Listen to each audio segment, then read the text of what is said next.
not only look at these buildings from the standpoint of simple historic preservation, but when it comes to actively reusing them, particularly for other purposes than they were originally intended or originally conceived in.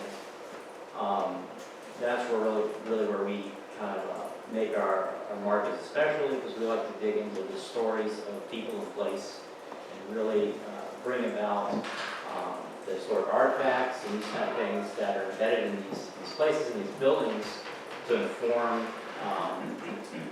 methods and strategies for preservation and methods and strategies for adding or altering those buildings for the new functions. So I know that's not big enough, but we made some good inroads in that and some good notoriety. I'm here tonight just to take any questions you may have. I'm also here to just kind of observe this meeting and see how you all operate, and hope to look forward to working with you more closely. And the public process is something very close to my heart as well. I have served as a chairperson on the Municipal Design Commission, and so I understand a little bit about what happens on this side of the table as well as this side. I'll be taking any questions. Well, I have a question, just a comment.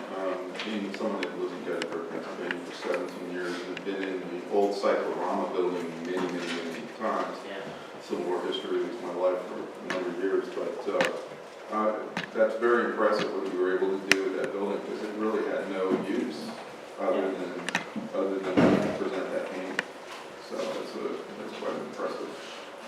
I appreciate it. Yeah, for those who don't know, that was a project that we were contracted by a national preservation organization to look at alternative ways to use that building instead of demolishing it. And we were able to actually, building was involved in a lawsuit, we were able to at least get a stay of demolition for helping.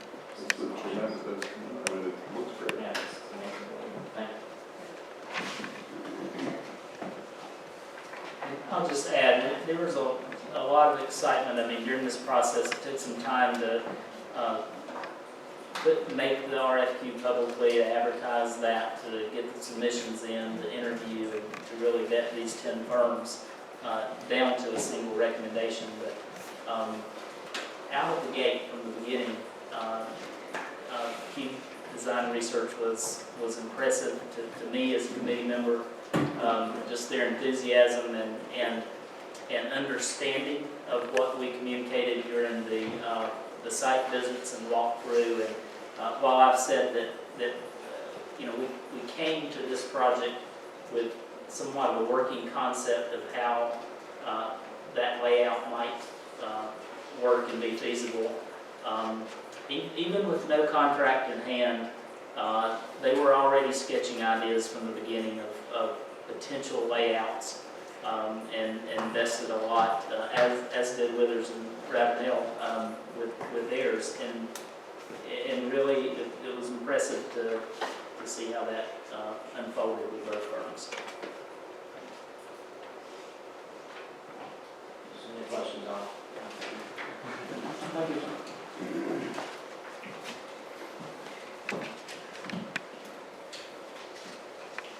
Okay. Council closure. Same action here, Scott. Same action, different names, and RFQ number.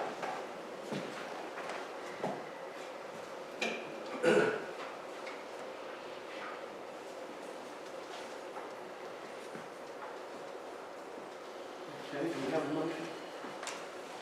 I'll be happy to make a motion to request, the motion to direct manager to negotiate with Cube Design and Research for the architectural services described in RFQ 2017-001 and present a contract for council consideration at the earliest available opportunity.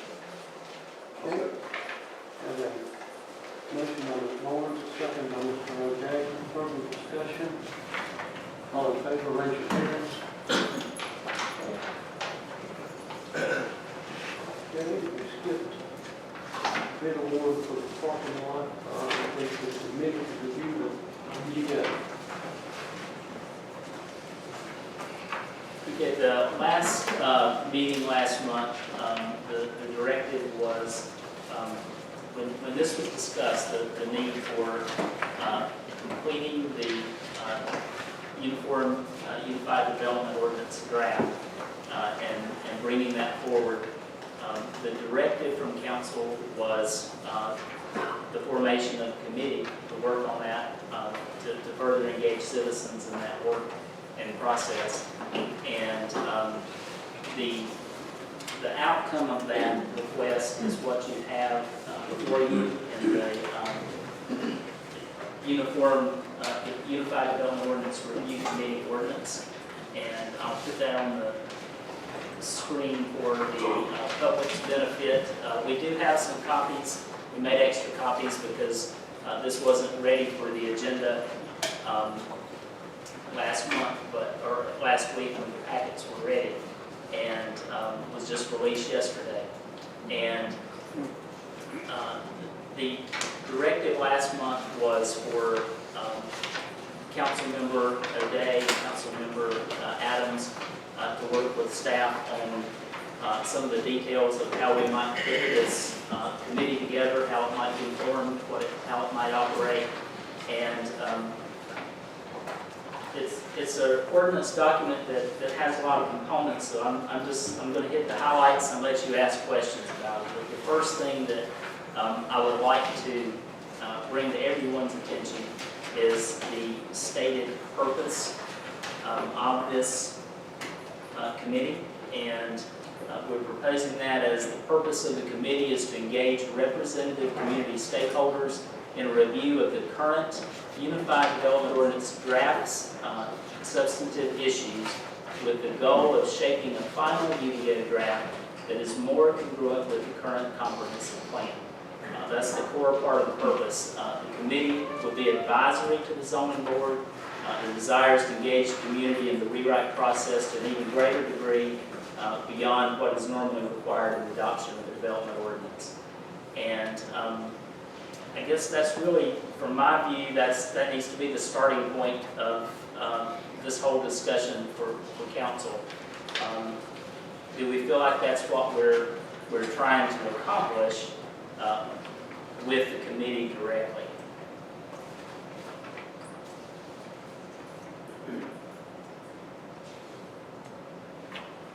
And so, if you don't have any comments about that, if that seems to hit the mark, we have proposed a timeline that you see here, and it's a pretty aggressive timeline to get to our end goal of actually, assuming that this ordinance were to be adopted this evening, we could go ahead and start advertising for applications, taking applications for community members, stakeholders that would be interested in this. And I won't go through the whole thing, but basically we would be talking about at the June meeting appointing members to this committee and getting started on a process that's going to involve meetings twice a month. So that is very aggressive for a town committee. And Mary, do you have some extra copies over there for anybody that might want one sitting in the audience right now?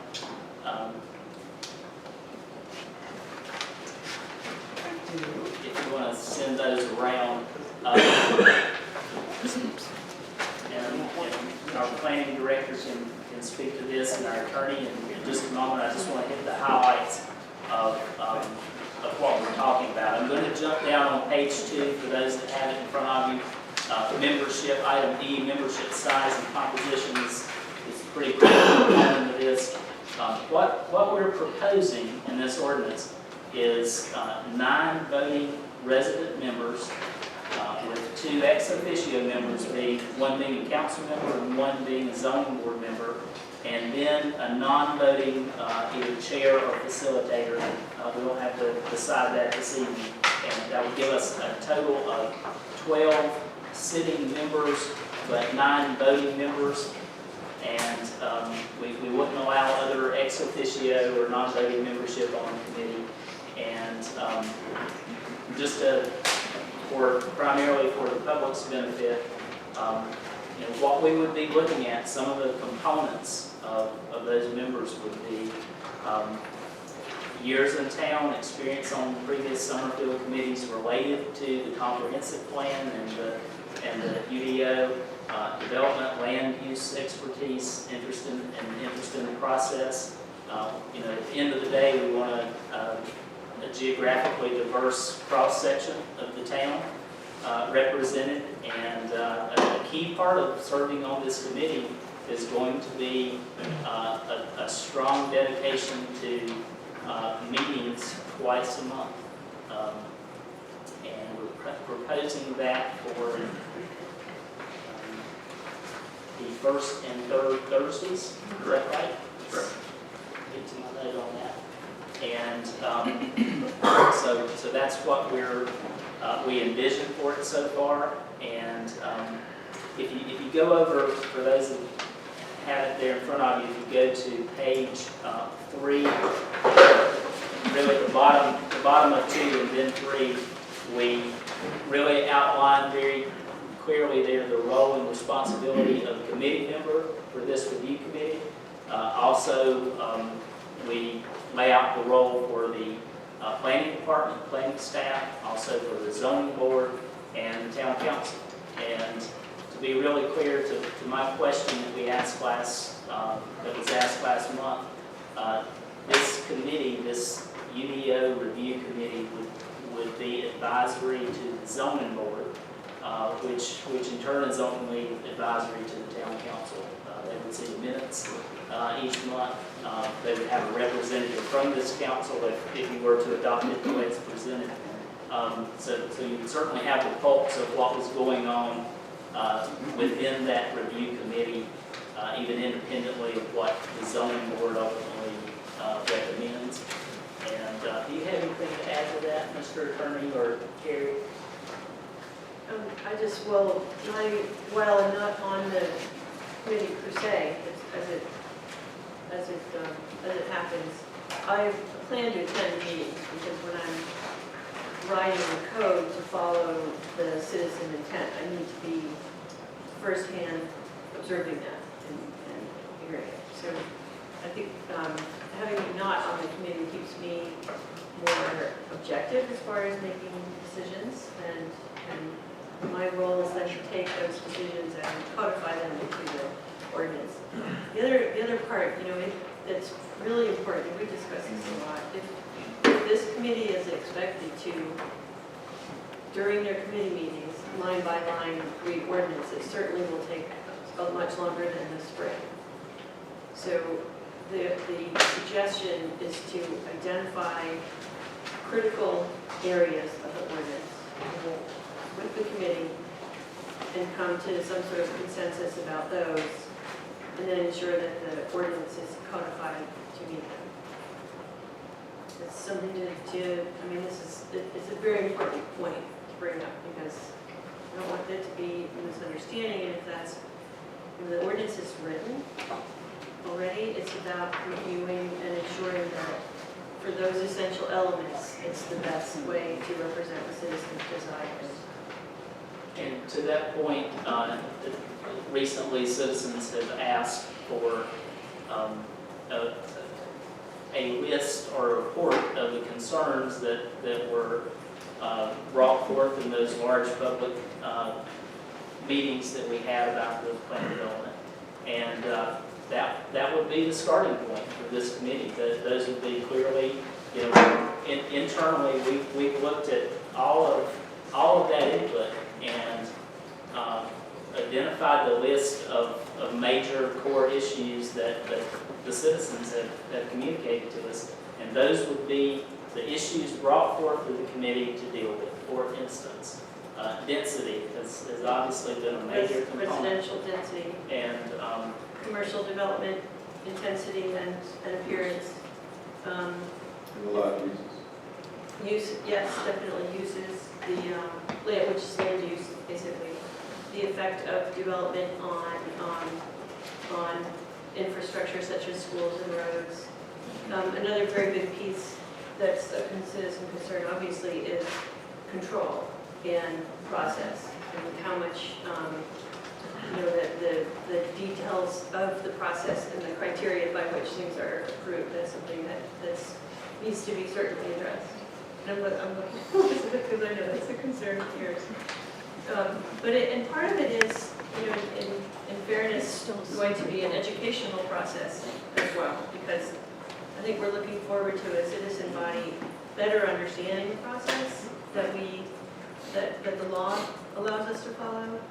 And then, as a town though, we are Summerfield and we need to be able to instill our own processes within those bounds. So that's what the ordinance does at the end of the day. When will you release that report? It was done like a month ago. We'd love to read it. It's our concerns. Why can't you just put it on the internet? Ma'am, Well, I please know what don't. you're talking about, documents that we'd like to please see. don't just start rambling during the meeting. Well, There is a then, Mayor consider- Brown, would you please make sure that that's a public document? Just- When will we see it? It's been over I a don't month. know that, but we'll see if I get it out. Thank you. What else you got? So with the formation of this committee, as I said, this would be the starting point, is just clearly say, okay, citizens, this is what you have communicated as the major issues, and we want you to help us solve it. And The committee can have a say in that. That's an obvious right. piece of why that comes before the committee. So the committee, as a committee, we can look at that and say, are we capturing all the concerns? Yeah. Is there a deadline for the applications? Did I miss that? Yes, Yes, and it's in the it's in the, on that first page there at the bottom, the proposed timeline.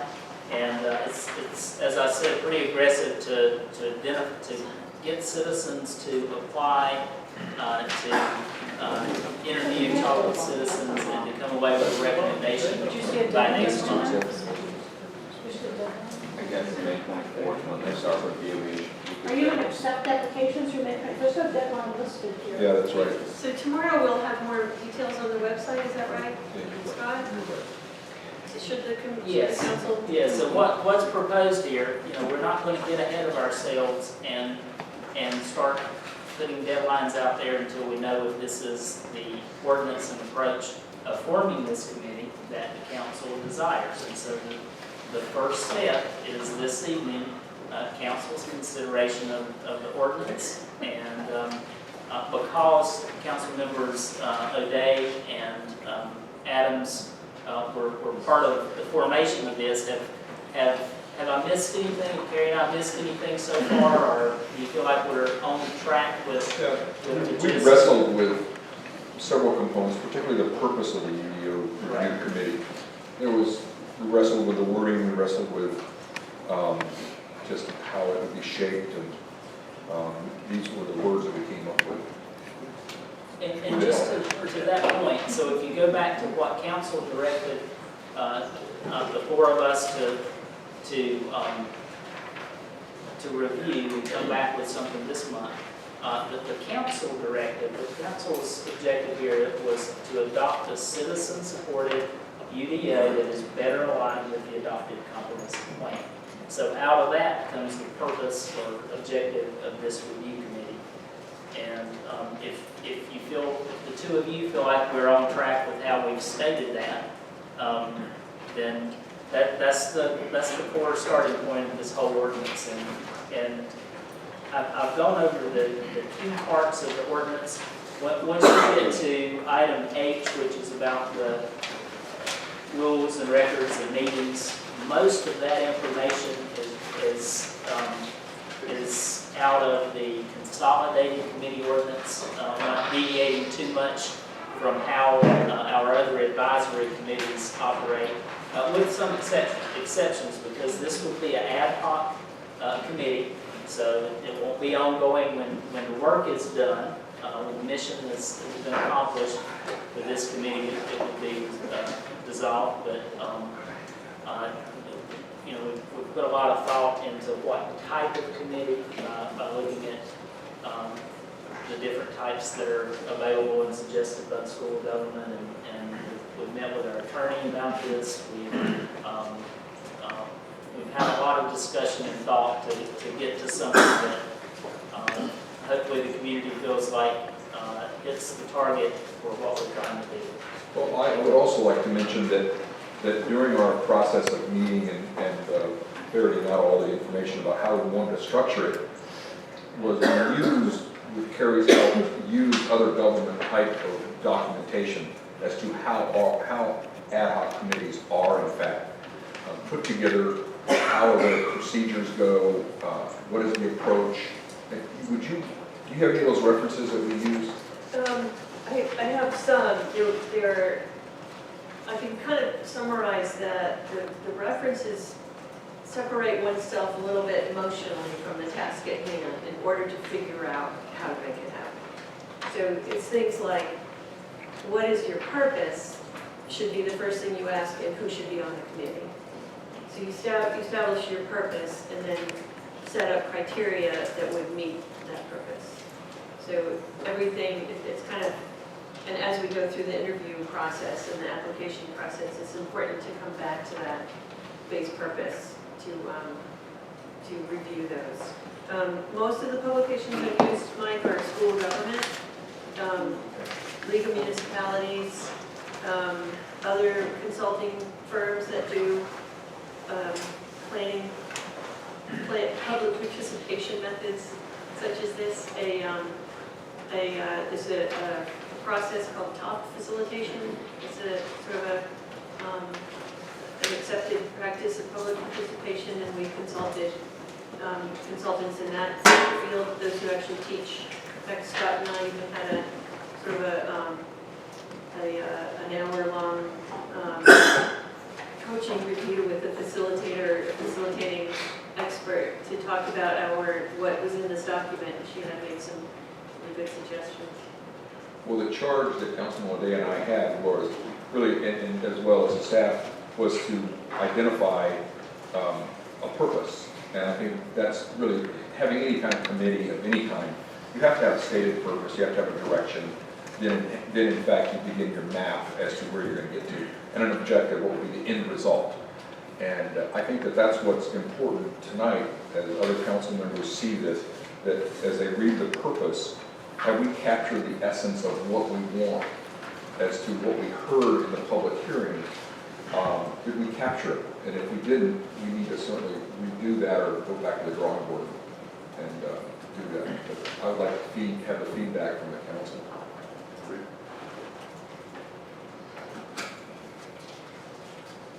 And I'll just add real quickly, Mike, that normally in an ordinance adoption, the process is a zoning board hearing and a council hearing. So we've just been through a process where that just really didn't work for the community.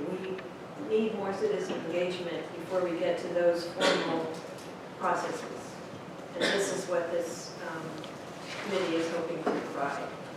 With the committee members being ambassadors to the rest of the community for both information, for two-way information, both back to the committee and back out to the citizens.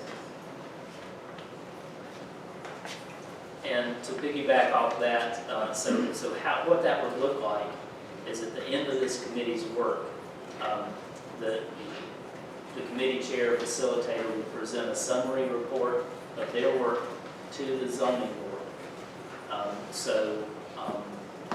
The committee itself wouldn't be asked to formally members to endorse what's being proposed for UDO, because that way members could remain unbiased and objective during the process that will follow after that. But so if you think about this committee providing a summary report to the zoning board still has its normal and formal process of a public hearing, deliberation, and formal recommendation to council, and then the council having its formal public hearing consideration of what's before them as a development ordinance. That's a pretty involved process. We already go an extra step from what a lot of communities do with a situation like this, in that we have an extra public hearing at the zoning board stage, And so this would be somewhat, we see it as a three-step process: the review committee, the zoning board, and then ultimately the council. That we clearly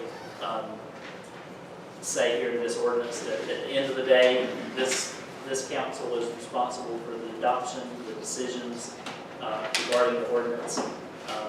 But with this process, there will be a lot of public input before we get to that stage. And that's one of the big things that I think we can all agree on over the last few months, that the community wants more input in the process.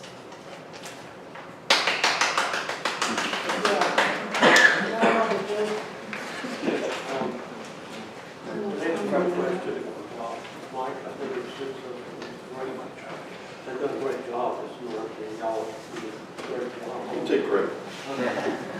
Well, I'm not gonna take credit, but I will give credit to the staff for really digging into finding out what is the best way to do this type of committees based on what you've learned from other sources. So I appreciate your work.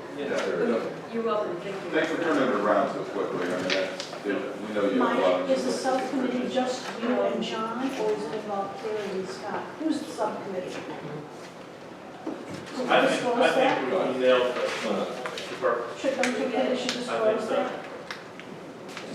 And this is a really great opportunity for engagement in a less formal setting.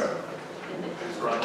So one of the key things is defining a facilitator, in my mind, who is a neutral party and doesn't already have a role at the town. I call it an honest broker. Yeah, We need an honest honest broker Sure. to And someone facilitate. who's background suits facilitating the committee and with purpose and objective.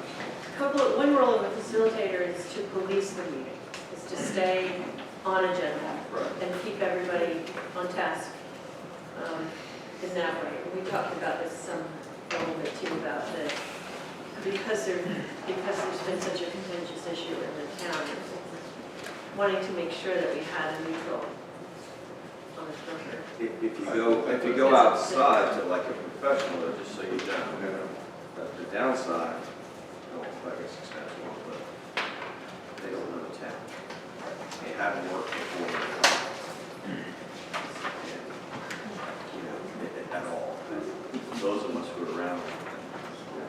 But on the other hand, I would argue with that on that point is that a facilitator actually is really to facilitate the meeting, to keep it on task and keep it at the end of the day towards its objective. And actually, I think as a facilitator, I almost believe that you need to have somebody neutral, although I know it may be costly or something in that regard, but they can't pick a side. They have to keep it on task in the direction and listen to all parties. And I'm not saying that we don't have people that could do that. No, I'm not saying that at all, but just, I think that in my past experiences as a facilitator in corporate life, that's what my role was. So, but I'm not like volunteering, trust me. We all, everybody here agrees with that statement. Okay. Well, we don't want to It's put just a question of how to ourselves. get there. Right. That's the issue for you. Yeah. You don't want to volunteer in that position. I would not recommend that. No.